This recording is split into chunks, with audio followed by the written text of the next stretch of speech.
This is a great article from Counterpunch about what's going on with Venezuela and Guyana. And I'm sorry to do some reading here, but it is such detailed and important history, basically none of which I knew, that you really you need this history to understand what's going on there. So attacks on Venezuela by the USA and its allies include 930. So this is what's I just like this list. This is what's already been done to Venezuela. 930 illegal sanctions that shut the country out from international finance, blocking it from buying medicines, food, or producing or selling its own oil. Also, there have been direct and indirect support for coup d'etat attempts, street violence leading to murders and injuries, cyber attacks on its electricity grid, sabotage of oil and infrastructure, financing criminal bands, corruption of officials, assassination attempts against the president and his cabinet, setting up a false presidency, appropriating Citgo Oil Company. They stole Citgo Oil Company, and they stole billions of Venezuelan assets in banks in the Bank of London, blocking the country from obtaining COVID-19 vaccines during a pandemic, and a brutal attack on its currency. It is estimated that at least 100,000 Venezuelans have lost their lives due to the illegal economic war by the United States. 100,000. The U.S. has murdered 100,000 in Venezuela, all because they're socialist. That's the real reason. It's all because they're socialist and they nationalized their oil and they nationalized some of their resources. But it seems it has not been enough. Now wrapping itself in an old-fashioned colonialism, the USA, through its creature, ExxonMobil, and hand in hand with its imperial ally, Great Britain, are poised to pull the biggest land grab since the U.S. took a quarter of Mexico by means of sleight-of-hand judicial theft. All the ancient maps of Venezuela from the time it was first mapped under Spanish rule show that its eastern border was the Essequibo River. On the other side of the river was a territory later claimed by England that became British Guyana. It was a place where explorers thirsty for gold invaded, and they looking for El Dorado. They ultimately found sugarcane, which was also made them a great deal of money, using a deliberate misinformation campaign involving the bogus cartography of R. Schomburg. As far back as 1835, the British Empire made inroads into the Venezuelan territory, so they found ways to steal land from Venezuela. After Britain gave independence to British Guyana and it became Guyana, these inroads did not cease. The territory to the west of the river, thus claimed by Guyana and which is in dispute, measures 159 square kilometers, a territory bigger than they're writing that in the way you would write British numbers. So 159,542 square kilometers. I was like, 159 square kilometers does not sound very big. 159,000 square kilometers. A territory bigger than Portugal and the Netherlands together. The long-standing controversy reached a point when in 1899, an arbitral tribunal in Paris was convened to settle the matter with not a single Venezuelan present. They had a tribunal to decide whether Venezuela had claim to a certain land and they didn't have a Venezuelan there. Who represented Venezuela? I'm glad you asked. It was the United States of America. That's right. The United States claimed they would represent Venezuela because of the Monroe Doctrine, saying the U.S. owns everything in Latin America. Therefore, we can represent Venezuela at this tribunal. It is such settler, colonial, imperial bullshit. It's amazing. And of course, they decide against Venezuela. After long diplomatic struggles, the Accord of Geneva of 1966 was agreed upon by both parties. It emphatically declared null and void the actions of the Paris Tribunal and stipulated that both parts, Venezuela and Guyana, are obligated to negotiate amicably together in good faith and resolve all matters.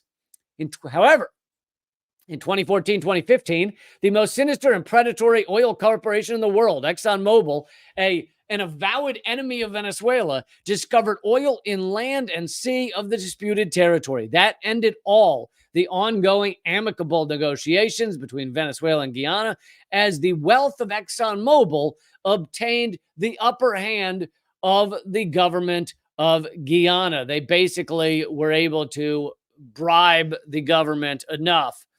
The present prime minister, for example, has been handed $18 million in exchange for refusing to negotiate further and denouncing the Geneva Accord of 1966 and demanding to go back to the decision of the 1899 Paris Tribunal, where there were no Venezuelans present, and be enforced through yet another biased team of judges at the International Court of Justice.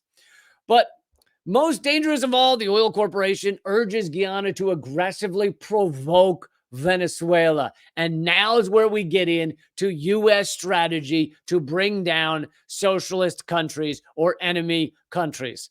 Okay? The U.S. strategy, as we've seen with Russia, they're not socialists, but as we've seen with Russia, they're an enemy. And as we've seen with China, is to take a certain territory where there is some distant, sometimes distant, sometimes not, claim of independence or claim that it should be further separated from the country, and they do a combination of bribery, sometimes coups, sometimes color revolutions, which are coup light. Do a combination of those things to put in a favorable government and then claim that that territory doesn't belong to whatever other entity. So this is very similar to Taiwan with China. And then they try and do things to provoke the country, whether it be Venezuela, Russia, or China. They do things to try and get them to act militarily. And eventually, Russia ultimately did act militarily. Now, we know that from 2014, from the Maidan coup on, basically this war began because you had 15,000 Russians murdered in the Donbass region in Ukraine. So that sounds a lot like a war to me. So really, that's when the war began. But ultimately, it was able, that and NATO expansion, et cetera, was ultimately able to be enough to push Russia to attack. And then the U.S. and other entities, other nations can say, oh my God, Russia's unhinged and they're attacking everything. They want to steal land, and they can use that to then achieve their aims. That is what they're trying to do to Venezuela right now. So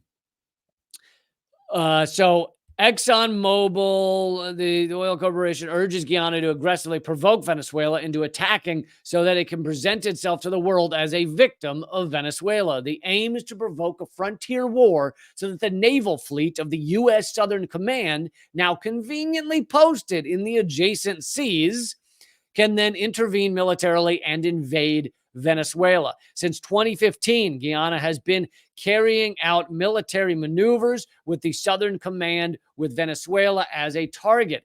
There is nothing the USA would want more than a cause, real or not, to invade Venezuela and get its hands on the rich oil, gas, and precious minerals that are abundant there.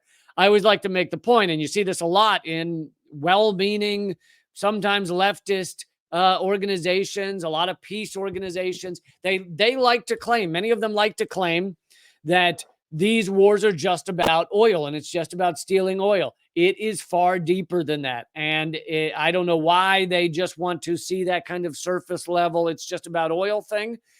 Yes, we love to steal the oil. We have stolen oil all over the world. We are currently stealing oil in Syria right now.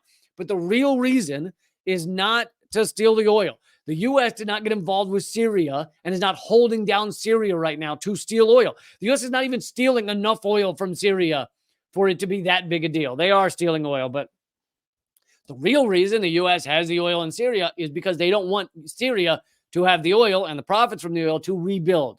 And why did the U.S. initially destroy Syria, making it so that 94% of all Syrians are below the poverty line, not to mention just all the death and destruction that has happened over the past decade? Well, the real reason is because Syria was one of the powerful entities, powerful nations, I mean, even minimally powerful, that went outside the petrodollar, that was a threat to the petro system and a threat to the U.S.-Israel empire. So that's the real reason. Now, they have more, it's more significant if a country with oil goes outside the petrodollar. If a country without oil goes outside the petrodollar, it's far less significant. So that is why there's often a correlation there. But the reason the U.S. is holding on to the oil right now in Syria is not because the U.S. wants the fairly small amount of oil they've stolen from Syria. It's because they want to stop Syria from having the profits of that oil and keep them down. And in fact, there's a clip of our Pentagon saying exactly that. So yes, the U.S. and ExxonMobil would love to steal the oil that is, in Guyana and those territories in between Guyana and Venezuela. But that's not the real reason. The real reason is the U.S. empire is against anything that is socialist, anything that is anti-capitalist, even slightly. They're against the threat of the good example. They're against the fact that Venezuelans have free health care. They're against the fact that Venezuelans, for the most part, have free education. And, this threat of a good example, it ruins everything that Americans are supposed to believe. We're supposed to believe we're the freest, most incredible country that ever lived. But somehow, we're just drowning under debt. That doesn't sound very free to me.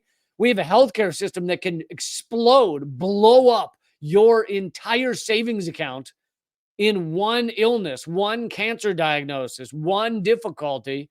That doesn't sound very free.